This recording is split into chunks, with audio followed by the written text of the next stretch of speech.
Hello everyone, in this video I'm going to walk you through on how to stabilize video in Davinci Resolve 18. So if you want to stabilize your shaky footage in Davinci Resolve 18, here's a quick guide on how to get started. So the first thing you have to do is select the clip.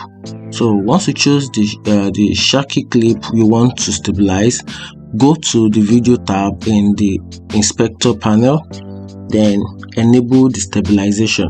So for you to be able to enable the stabilization, expand the stabilization option and click on stabilize. After that, you have to do a slight adjustment settings. So once you do that, wait for the percentage to load up and preview the stabilized clip.